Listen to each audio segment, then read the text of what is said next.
Bienvenidos de nuevo a su canal Traducciones Críticas. Yo soy Justina María y ayer fue el Día de la Visibilidad de Trans. Por eso elegí compartirles el día de hoy un artículo de Elena, que es una chica que atravesó durante su adolescencia, a los 15 años, una crisis de identidad que la orilló a identificarse como trans. Y este artículo, ella nos ayuda a entender cómo pasa, nos ayuda a entender este fenómeno social por lo que es un fenómeno social. No es solamente, no son casos aislados, los hay personas que sufren disforia, que habrían sufrido disforia aún sin todo este movimiento detrás. Existe, por supuesto. Sin embargo, estos últimos años ha habido un incremento exponencial, exagerado, de casos, sobre todo de chicas, mujeres, adolescentes, que se identifican como trans y empiezan a vivir un cambio de identidad, de comportamiento, y es un gran misterio para muchos cómo y por qué esto está sucediendo. Ya había mencionado en ocasiones anteriores cuáles pueden ser algunas de las causas o sobre qué personas son las más vulnerables a verse atrapadas en todo este discurso ideológico queer. Habíamos dicho de las infancias gay, lesbianas, bisexuales, también muchas chicas y chicos con autismo, pero en el caso de Elena no pasa nada de esto. No hay autismo, no hay disforia. Entonces, ¿cómo fue que esto sucedió? Y para eso ella nos escribe, porque ella se posó esas preguntas en un determinado momento. Dijo, ¿cómo es que llegué hasta aquí? ¿Y cómo caí tanto? Y bueno, en este artículo ella nos va a ayudar a resolver esas preguntas, que es información súper importante para nosotros, ya seamos padres, madres, maestros, terapeutas, puesto que se trabó un poquito. Bueno, les decía que es súper importante para nosotros entender cómo está sucediendo esto, puesto que es un fenómeno social y, y por lo que vamos a leer a continuación vamos a entender que cualquier persona, sobre todo los adolescentes, pueden verse atrapados en esto, que es un fenómeno social muy moderno. No, no es algo que ya haya sido estudiado, sino que apenas se va a tener que empezar a estudiar, y todo tiene que ver con el Internet. Y bueno, aquí podemos ver su artículo. Yo me voy a poner a leer la traducción que hice. Un segundito. Como quiera, les voy a pasar el link a su artículo original en la descripción del video. Y aquí está. By any other name.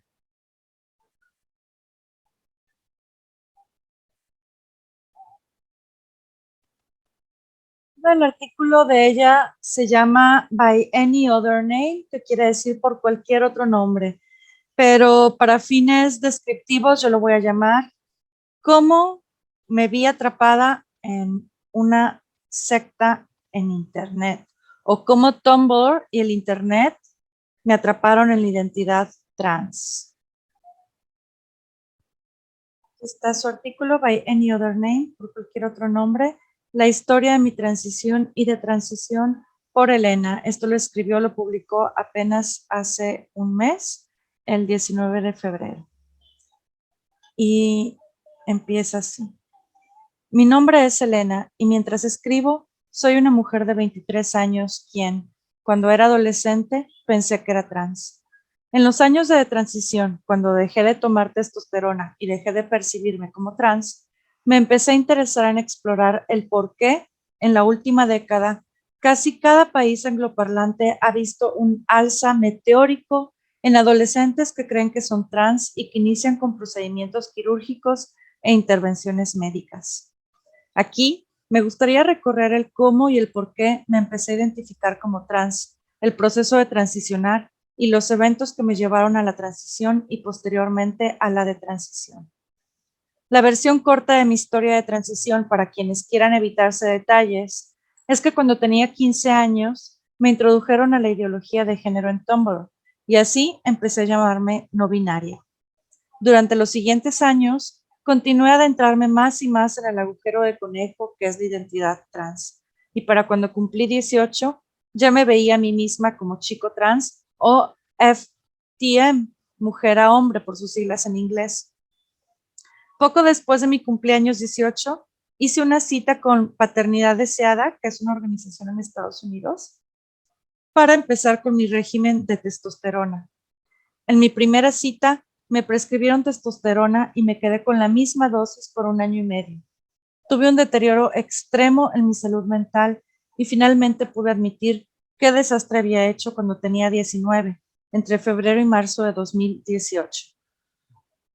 Cuando el desencantamiento termina de instalarse, dejé el tratamiento de testosterona y comencé el proceso de recuperar mi vida. No ha sido fácil y toda la experiencia descarriló seriamente mi vida en maneras que no habría podido imaginar cuando era una chica de 15 años jugando a los pronombres en Tumblr. Pero, ¿qué guía a una niña sin historia de incomodidad con los juguetes estereotípicos de niña o la ropa, ni siquiera el mínimo deseo en la infancia de ser un niño?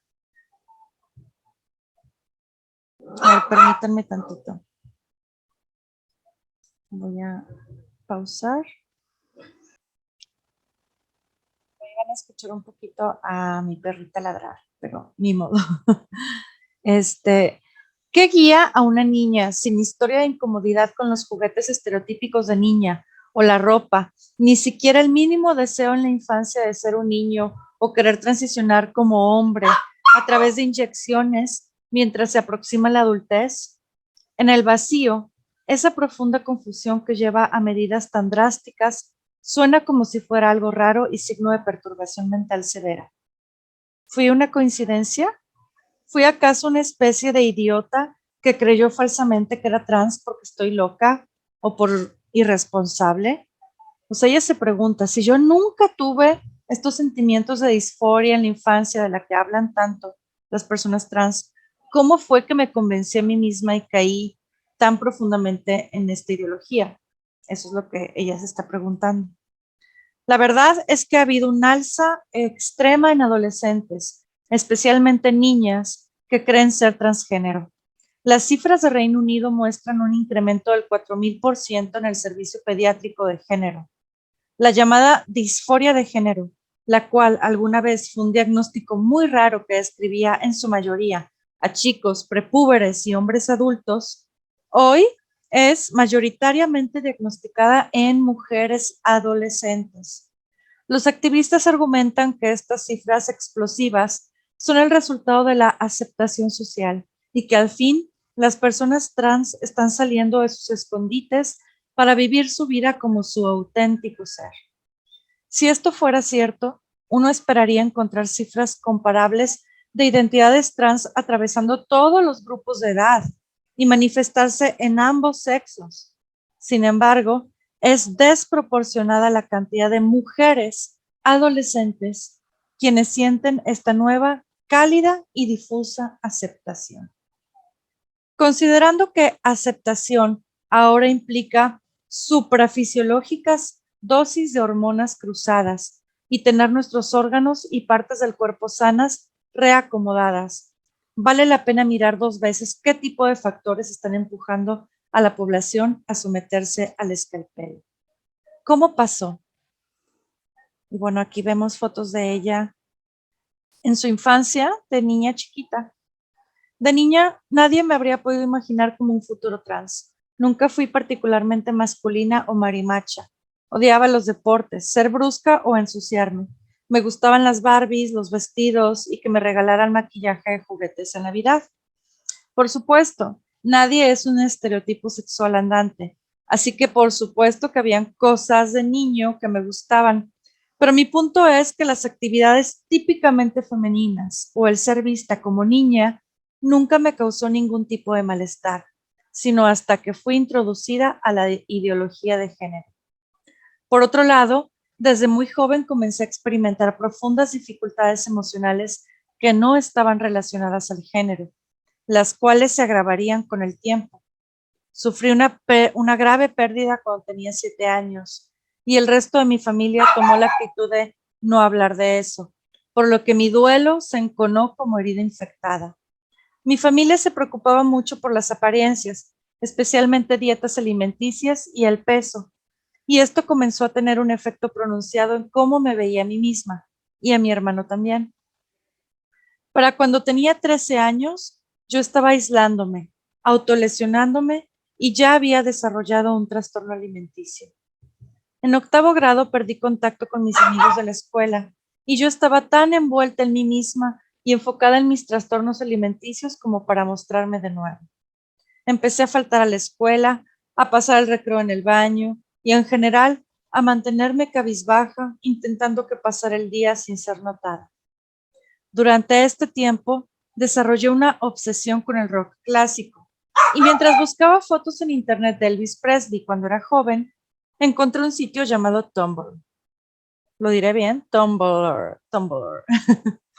Inmediatamente noté que en Tumblr había cientos de cuentas publicando sobre los artistas de los 50, 60 y 70. Y lo mejor de todo es que eran otras chicas de mi edad. Hice una cuenta y empecé a publicar revistas vintage pop que había comprado en eBay. Y muy pronto, todas esas cuentas comenzaron a seguirme también.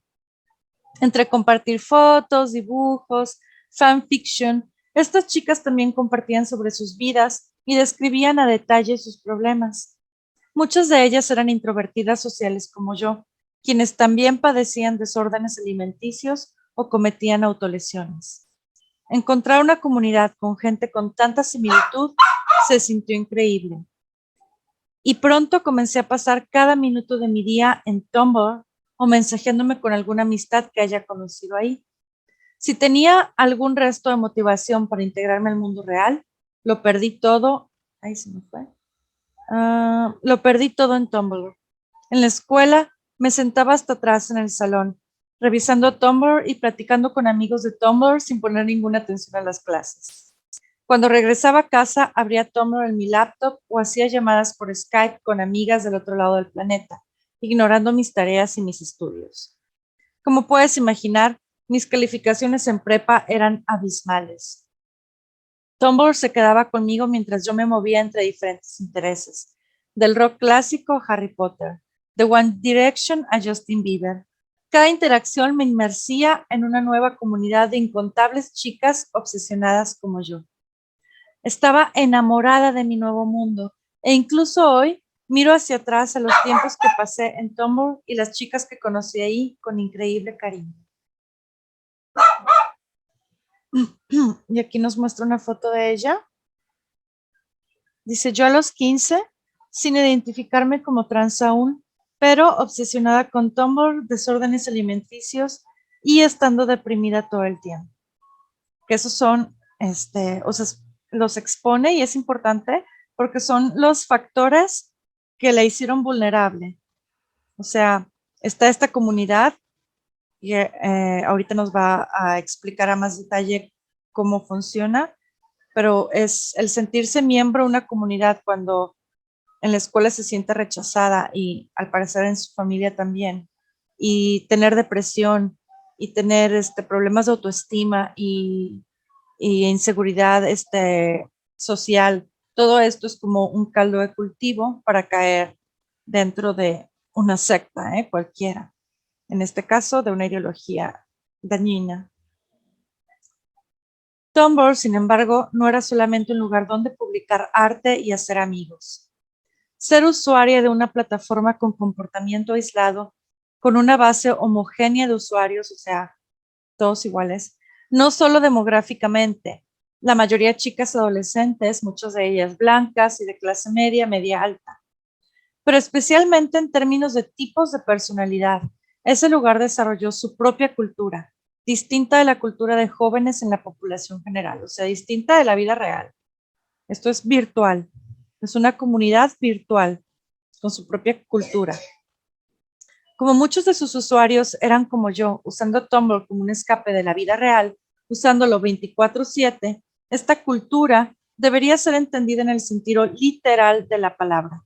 Uno pensaría de Tumblr, especialmente entre 2009 y 2016, como una isla aislada cuya población casi no interactúa con el mundo exterior, que tiene su propio lenguaje, costumbres, jerarquías e historia, las cuales son completamente únicos e incomprensibles para los extranjeros de otras naciones que visitan la isla. Hay algo de ese lugar que casi solo selecciona cierto tipo de persona, y he escuchado tantas veces de gente normal, por llamarles de cierta manera, que intentaron Tumblr pero no pudieron entenderme. Todos hemos leído El Señor de las Moscas, ¿cierto? Yo no, pero bueno. Un grupo de chicos que quedan atrapados en una isla y todos sus más profundos y reprimidos impulsos aparecen a flote, mientras ellos desesperadamente intentan organizar y manejar la pequeña sociedad adolescente en la que se encontraron. La novela termina en sangre, mientras el autor teoriza que la inmadurez, la falta de comunicación y la toma de decisiones difíciles que encontramos en chicos adolescentes crea una cámara de destrucción. ¿Cómo habría terminado diferente? Nos podríamos preguntar. Si en la historia hubieran sido chicas en vez de chicos, ¿qué habría pasado si cada chica aislada, deprimida, con problemas, hubiera terminado en esa isla? Tumblr. Tumblr hubiera pasado. Una cita de la serie que comencé hace tiempo, desafortunadamente que aún no he terminado. Un mayor aspecto de la cultura Tumblr siempre ha sido la ideología de la justicia social.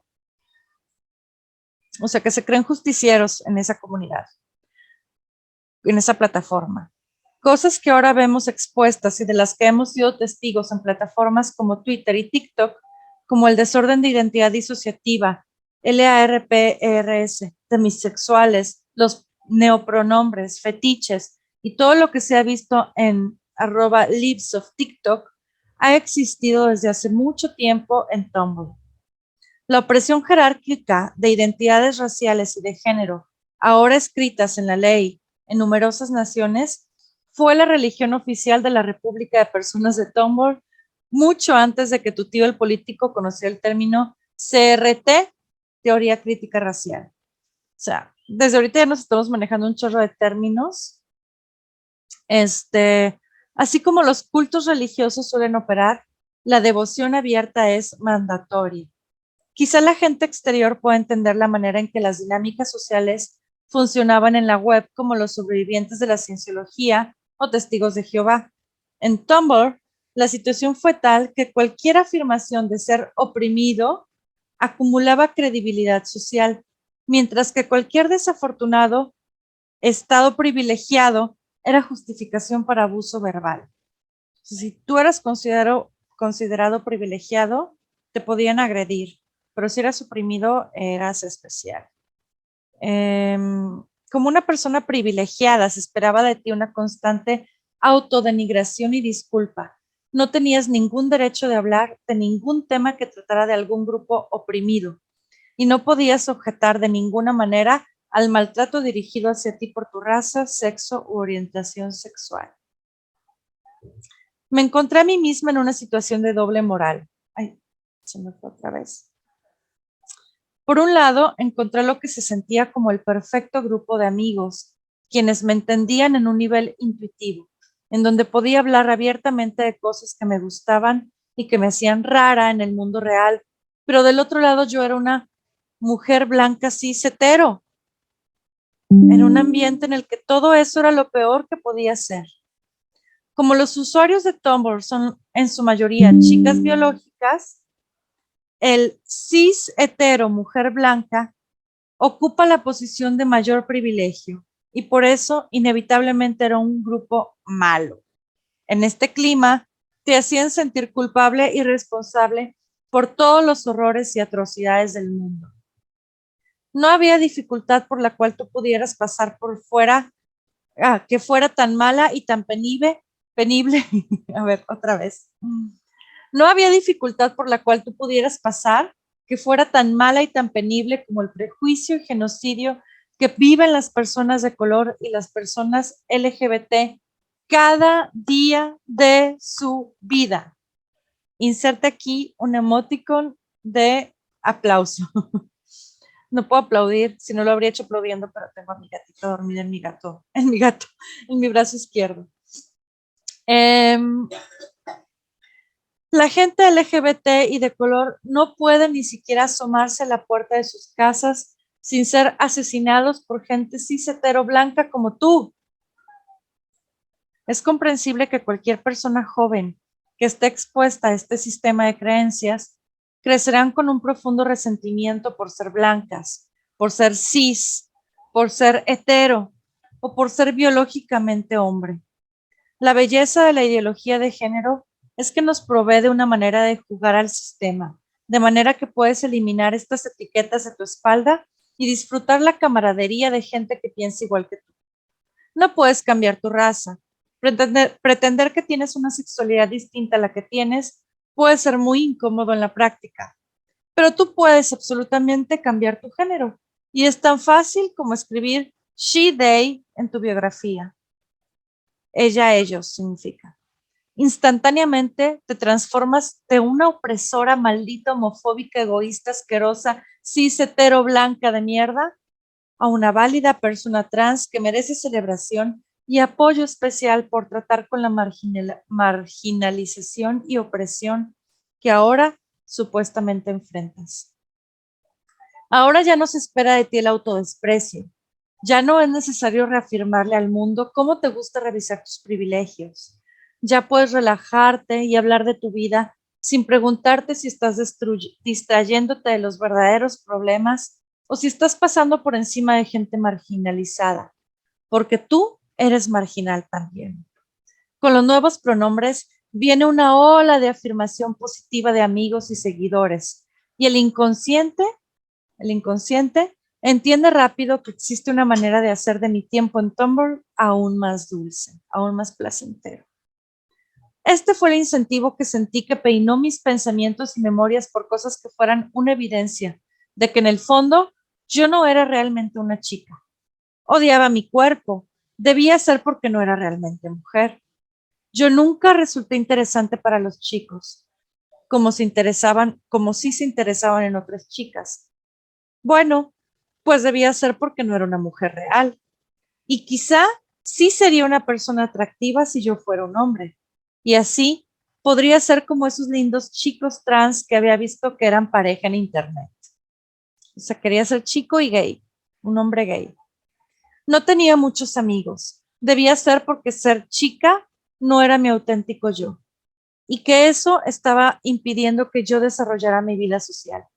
Además, la gente era mucho más amable conmigo desde que dije que era trans, así que debía ser una indicación de que ser trans era lo correcto para ser amigos.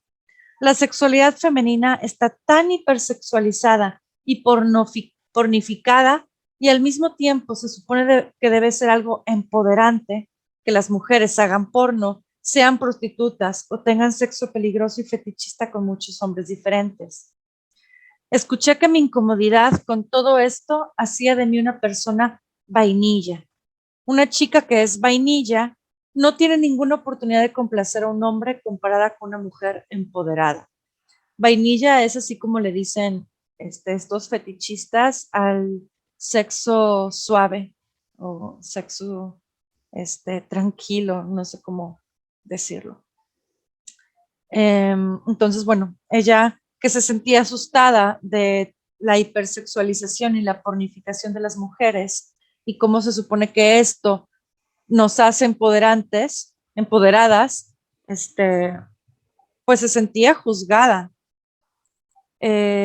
Dice, pues entonces sentía que yo no debía ser una mujer, porque si lo fuera, no sonaría todo esto tan terrorífico y confuso. Sentía que mi familia no me ponía atención ni se preocupaban por mí. Debía ser porque subconscientemente sabían que yo era trans y que ellos eran transfóbicos. Digo, un día se rieron de Kathleen Jenner. Ellos me odian. Solo espera que les diga que voy a comenzar a ingerir testosterona. Ahí ellos tendrán que ponerme atención. Es lo que ella pensaba. Yo era una loca de los chicos certificada, pero de una manera nerd acusadora, no de la manera en la que realmente saliera con chicos. Siempre tuve algún enamoramiento con algún chico al que nunca le hablaría, ya sea porque él fuera una celebridad, un personaje ficticio o algún chico que veía por ahí en la escuela. Cuando me enamoraba, ese pensamiento dominaba completamente mi mente. Yo también era así. Me obsesionaba con cualquier pequeño detalle de sus imágenes, de cómo hablaban, cómo se reían y cómo se movían. Había creado elaborados mundos de fantasía en mi cabeza, en donde imaginaba cada detalle desde qué hablaríamos si estuviéramos juntos hasta el nacimiento de nuestro tercer bebé. Tenía una cosa en la cabeza y ansiaba un elemento de intensa fantasía. Esto me llevó al mundo del fanfiction, mayoritariamente con fantasías de parejas chico-chico. ¿Qué podía ser mejor que los chicos? Doble chicos. Pero estas historias eran escritas por chicas, así que estas historias tenían sentido y se sentían familiares en vez de ser diferentes e intimidantes. Me encantaba la ilimitada creatividad y el contenido que otras chicas estaban escribiendo sobre mis personajes favoritos. Yo no estaba muy clavada con la fanfiction erótica, y si la leía, y si la leía, era siempre en el contexto de una historia de una relación sentimental larga, aunque la erótica pura también era algo popular, casi siempre con fuerte contenido de fetiches sexuales. Comencé a identificarme con esta representación de personajes hombres escritos por mujeres y en los temas chico-chico, que eran para mí mucho más excitantes que cualquier otra relación, incluso heterosexual, en los medios comunes. Emparejar chicos del mismo sexo les daba a las escritoras y a las lectoras la libertad de explorar estos personajes y sus relaciones sin limitarse con las normas de lo que viene con las dinámicas en la heterosexualidad. Se convirtió en este luminoso lugar en donde podía explorar lo que me interesaba sobre chicos y fantasías de relaciones, conectándolo con cualquier obsesión pasajera que tuviera en ese momento, sin la presión de tener que interactuar con chicos reales, pues los chicos reales me intimidaban dolorosamente. Yo no estaba sola en este estado mental y emocional que me llevó a obsesionarme con el fanfiction, y definitivamente no era la única que deseaba ser un chico al inmiscuirme enormemente en este tipo de contenido. Shipping es la palabra para nombrar el interés en dos personajes o personas, y cada ship tiene una comunidad de devotos, shippers, así como gente con un interés casual en emparejarlos. Estar envuelta en estas comunidades, compuestas en su mayoría por chicas adolescentes identificadas como trans, creó un ciclo donde nos obsesionábamos por celebridades, compartíamos fantasías, arte y escritos, y nos afirmábamos y comprometíamos entre nosotras sobre estos intereses. Un último aspecto que creaba discusión es el concepto de cabeza canon. Son demasiados términos, todo, todo este lenguaje neomoderno, virtual, de internet, eh, adolescente, es too much para mí. ¿Dónde iba? El cabeza canon es cualquier lugar en donde la percepción personal o la preferencia de alguien se desviaba del canon original.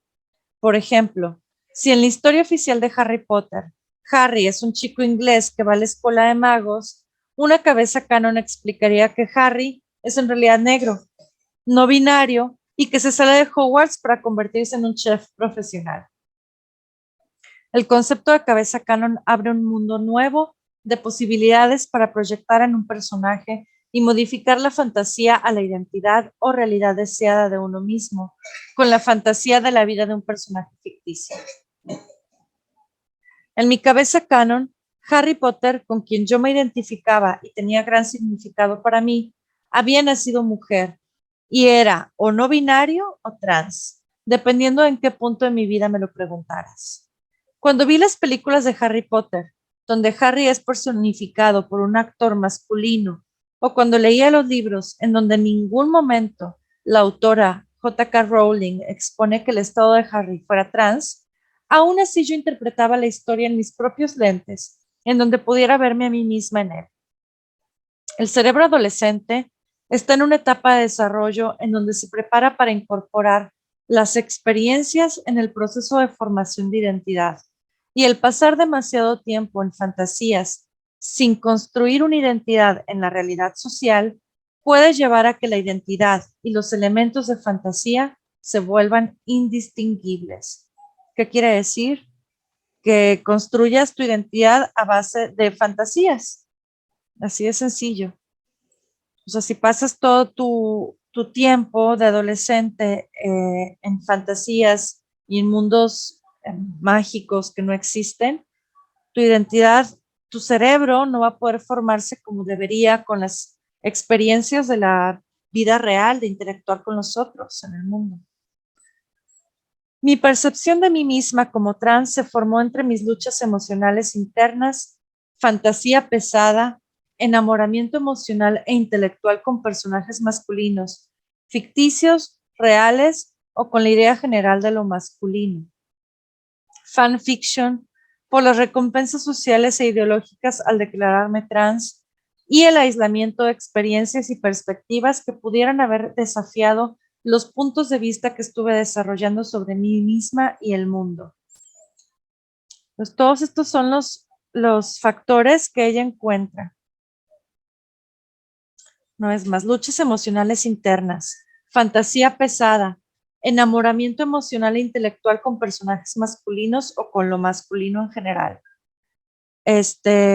Fanfiction, recompensa social y recompensa social al declararse trans, o sea, toda la celebración y la aceptación cuando se declaró trans, el aislamiento de experiencias y perspectivas que pudieran desafiar sus puntos de vista, o sea, el no tener contraste ni confrontamiento con el mundo real y con la realidad. Cada historia individual tendrá sus diferencias, quitándole o poniéndole nuevos factores, pero en su mayoría existen los componentes básicos que hacen del ser trans un contagio social, descrito por autores como Lisa Littman y Abigail Shrier en su libro Daño Irreversible, particularmente cuando estamos hablando de chicas heterosexuales. Lo que he descrito hasta aquí apenas rasca la superficie de lo que hay detrás. Espero estar leyendo bien, no muy rápido, y que se entienda lo que ella quiso decir. Lo volví a leer porque me pareció muy importante rescatar los elementos o los factores que ella misma identifica que la empezaron a llevar a este mundo. Como el vivir en fantasía, el ser celebrada al declararse, usar no pronombres, el estar aislada, el no confrontarse con la realidad, todo esto la vulneró.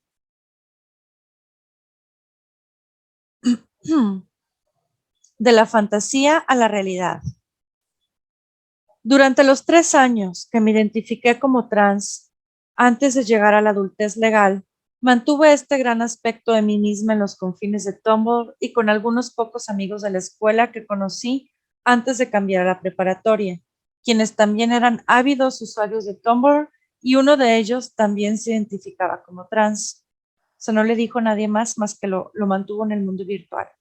Corté mi cabello, usé enormes ropas holgadas para esconder mi cuerpo, pero no hablé con mis padres de nada de esto hasta último año de preparatoria.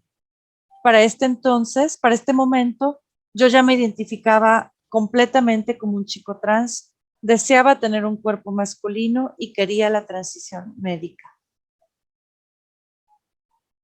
Algunos ejemplos de cómo me veía en la preparatoria después de empezar a identificarme como trans. Aquí nos muestra las fotos. Alternaba mis looks entre usar mucho maquillaje, usar uñas falsas y otros aspectos ultra femeninos, con cosas o intentos de imagen más masculinos. O sea, buscaba más como un look andrógino. Cuando por fin le conté todo a mi madre fue en un impulso.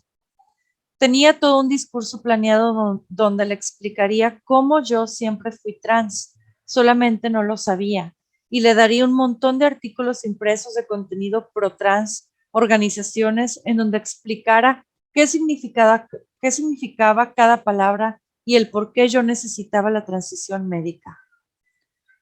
Por alguna razón que aún no entiendo, un día sombrío en que manejábamos de vuelta a casa del supermercado, en medio de la conversación lo confesé todo, diciéndole que ahora usaba un nombre masculino, pronombres masculinos y que iba a transicionar.